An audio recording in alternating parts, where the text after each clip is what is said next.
जय श्री कृष्णा। राधे राधे।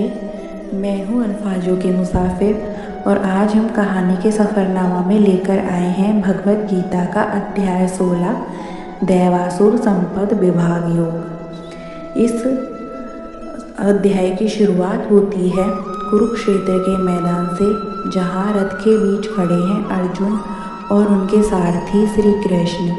युद्ध आरंभ होने ही वाला है। अर्जुन के मन में फिर एक प्रश्न उठता है, हे माधव, मनुष्य में अच्छाई और बुराई का भेद कैसे समझूं?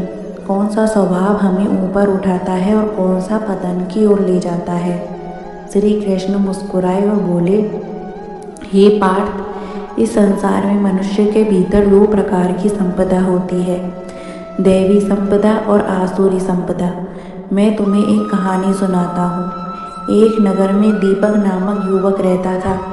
वह निडर था, सत्य बोलता था, मन और इंद्रियों को नियंत्रित रखता था।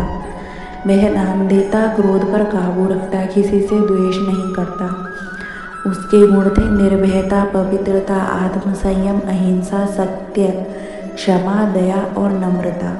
लोग उसके पास आकर शांति अनुभव करते थे।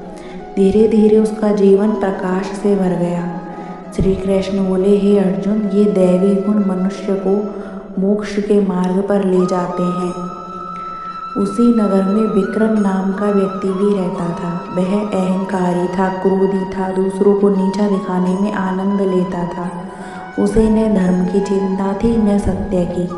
वह सोचता यह संसार केवल भोग के लिए है, धन और शक्ति ही सब कुछ है। धीरे धीरे उसका अहंकार उसे अकेला कर गया। उसका क्रोध ही उसका शत्रु बन गया। श्री कृष्ण बोले, हे पार्थ, आसुरी गुण मनुष्य को बंधन और पतन की ओर ले जाते हैं।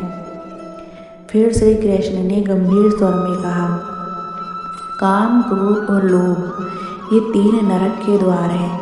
जो इन्हें त्याग देता है वही कल्याण के मार्ग पर चलता है।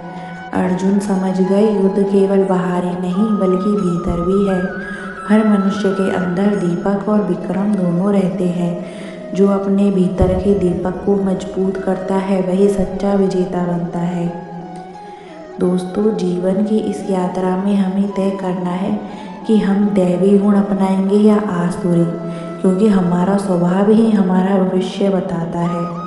इसी संदेश के साथ मिलते हैं कहानी के सफ़रनामा में अगले अध्याय में। तब तक के लिए राधे राधे।